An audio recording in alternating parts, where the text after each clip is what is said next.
एक बार बादशाह अकबर बीरबल और सभी मंत्रीगण दरबार में बैठे हुए थे। सभा की कार्रवाई चल रही थी। एक एक कर राजा के लोग अपनी समस्याएं लेकर दरबार में आ रहे थे। इसी बीच वहां एक व्यक्ति दरबार में पहुंचा। उसके हाथ में एक मर्तबन था।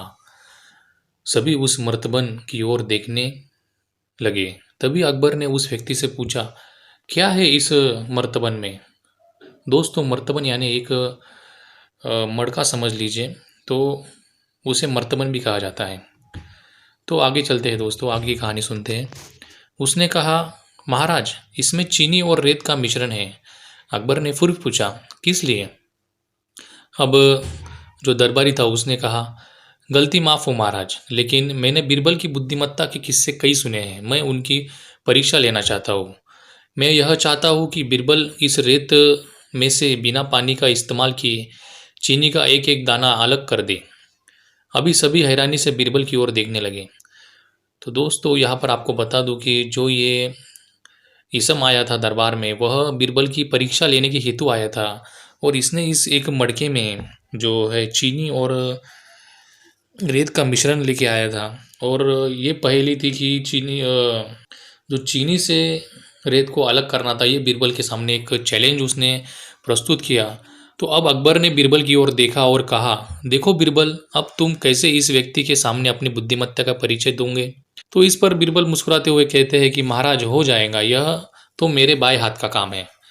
अब सभी लोग हैरान थे कि बीरबल ऐसा क्या करेगा कि रेत से चीनी अलग हो जाएगी। तभी बीरबल उठे और उस मर्तबन को लेकर महल में मौजूद बगीचे की ओर बढ़ चले। उनके पीछे वह व्यक्ति भी था। अब बीरबल बगीचे में एक आम के पेड़ के नीचे पहुंचे। अब वह मर्तबान में मौजूद रेत और चीनी के मिश्रण को एक आम के पेड़ के चारों तरफ फैलाने लगे। तभी उस व्यक्ति ने पूछा, अरे यह क्या कर रहे हो? इस पर बीरबल ने कहा, कल पता चलेगा कि मैं क्या कर रहा हूँ। इसके बाद इसके बाद दोनों महल से वापस आ गए। अब सभी को कल सुबह का इंतजार था। अगली सुबह जब दरबार लगा तो अकबर सारे मंत्री एक साथ बगीचे में पहुंचे। साथ ही में बीरबल और रेत की वह चीनी का मिश्रण लाने वाला व्यक्ति भी था। सभी आम के पेड़ के पास पहुंच गए। सभी ने देखा कि अब वहां सिर्फ रेत पड़ी है। दरअसल रेत में मौजूद चीनी को चींटियां ने निकालकर अपने बिल में इकट्ठा कर लिया था और बची खुची चीनी को कुछ चींटियां उठाकर अपने बिल में ले जा रही थी। इस पर उस व्यक्ति ने पूछा, चीनी कहाँ गई? तो बीरबल ने कहा हंसकर कि रेत से चीनी अलग हो गई है। सभी जोर जोर से हंसने लगे। बीरबल ने यह चतुराई देखकर अकबर ने उस व्यक्ति से कहा, अगर अब तुम्हें चीनी चाहिए तो तुम्हें चींटियों के बिल में घुसना पड़ेगा। इस पर सभी ने फिर से हंसना शुरू किया और बीरबल की तरफ देखकर उसकी तारीफ करने लग गए।